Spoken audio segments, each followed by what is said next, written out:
Hello everyone, welcome back to the channel एडोटी once again. तो आप में से काफ़ी सारे बीएससी नर्सिंग स्टूडेंट हैं जो सेकंड राउंड काउंसलिंग का वेट कर रहे हैं।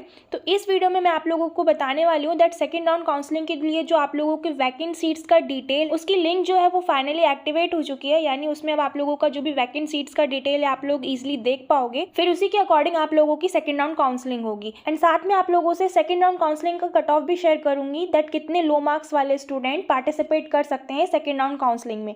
ओके, सो जैसा कि आप जानते हैं दैट ये जो वेबसाइट है nursing.upsdc.gov.in, तो इस वेबसाइट पे पहले आपको आना है। एंड फिर यहाँ पर आप देख सकते हैं ये सीट इन्फो का टैब दिया हुआ है। यहाँ पर इस पर जब आप क्लिक करोगे तो यहाँ पर आपको दो ऑप्शन देंगे, seat and allotted and vacant seat वाला, राइट। तो अलॉटेड एंड वैकेंट सीट पर जब आप क्लिक करोगे तो आपके सामने ये अलॉटेड कैंडिडेट्स वाला पेज ओपन हो जाएगा। तो ये तो आप लोगों को पहले से पता था। यहाँ पर आप लोग जब क्लिक करोगे तो आपका जो भी अलॉटेड कैंडिडेट्स की लिस्ट है, जिसको भी जो कॉलेज मिला है, वो ओपन होगा। लेकिन अब बात करते हैं वैकेंट सीट्स से रिलेटेड कि जहाँ पर आपको वैकेंट सीट्स का डिटेल देखने को मिलेगा। तो इसी सीट इन्फो में जब आप सीट वाले लिंक पर क्लिक करोगे तो आप देख सकते हैं यहाँ पर ये सीट इन्फॉर्मेशन करके ये पेज ओपन हो रहा है। पहले ये लिंक ओपन नहीं हो रही थी बट अब ये ओपन होने लगा है। दैट मीन्स आप लोगों का वैकेंट सीट्स का डिटेल डालने का जो वर्क है वो प्रोसेस में है। एंड यहाँ पर आप देख सकते हैं ये पीडीएफ फॉर्मेट है, तीनों के लिए अवेलेबल है। यहाँ पे BSc nursing counselling, post basic BSc nursing, MSc nursing. तो इन पीडीएफ में जब आप ओपन करोगे तो यहीं पर आप लोगों को अपना वैकेंट सीट्स डिटेल जो है वो देखने को मिलेगा। तो यहाँ पर अभी सिर्फ ये लिंक एक्टिवेट हुई है जो मैं आप लोगों को इस वीडियो में शेयर कर रही हूँ, बट अभी यहाँ पर जो डेटा है वो अपलोड होना बाकी है।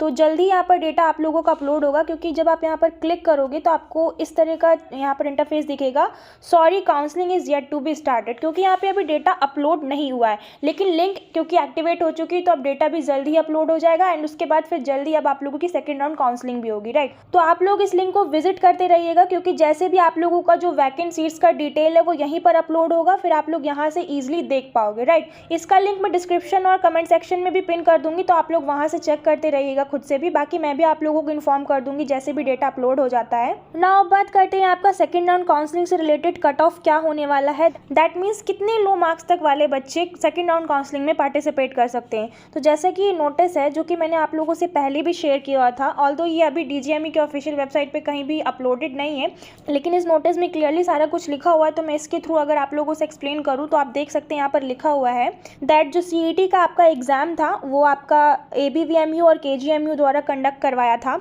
एंड जो जनरल सामान्य यानी जनरल और आर्थिक रूप से कमजोर यानी जो ईडब्ल्यूएस कैटेगरी के जो स्टूडेंट थे, तो उन लोगों का जो एलिजिबिलिटी क्राइटेरिया था वो 50% होना चाहिए था, यानी 100 मार्क्स होने चाहिए थे, राइट। तभी आप एलिजिबल होगे काउंसलिंग के लिए और आपके एडमिशन के लिए। एंड साथ में जो अन्य पिछड़ा वर्ग यानी जो ओबीसी एससी एसटी कैटेगरी के जो स्टूडेंट थे, उन लोगों के लिए एलिजिबिलिटी क्राइटेरिया 40% यानी 80 नंबर का था।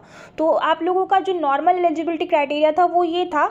लेकिन अभी आप लोगों को जो वैकेंट सीट्स की डिटेल आएगी या जो इसमें दिया हुआ इसके अकॉर्डिंग भी देखा जाए तो प्राइवेट जो कॉलेजेस हैं उनमें बहुत सारी सीट्स खाली हैं। तो अगर इन लोगों को अपनी वो सीट्स फिल करनी है तो इनको ये जो एलिजिबिलिटी क्राइटेरिया है इसको थोड़ा लो करना होगा, ताकि लो मार्क्स वाले जो बच्चे हैं वो भी पार्टिसिपेट कर पाएँ, उनको भी एडमिशन मिल पाए और उनकी जो सीट्स हैं वो भी फिलअप हो सके, ठीक है। तो उसको देखते हुए यहाँ पर इन्होंने ये लिखा हुआ है दैट जो भी सामान्य यानी जनरल और ईडब्ल्यूएस कैटेगरी के स्टूडेंट हैं उनका 50% से 40% एलिजिबिलिटी क्राइटेरिया कर दिया जाए, यानी 80 मार्क्स वाले जो जनरल और ईडब्ल्यूएस के स्टूडेंट होंगे उनको भी एडमिशन मिल जाए, वो लोग भी काउंसलिंग अपना करवा सकें, ठीक है। और जो ओबीसी कैटेगरी के स्टूडेंट और जो एससी एसटी कैटेगरी के स्टूडेंट हैं उनका 40% से घटाकर 30% यानी 60 अंक तक वाले बच्चों को भी पार्टिसिपेट करने का मौका मिल सकता है। तो इसके अकॉर्डिंग अगर आपका 63, 73 या फिर 80 मार्क्स ऐसा है तो आप लोग भी पार्टिसिपेट कर सकते हैं सेकंड राउंड काउंसलिंग में।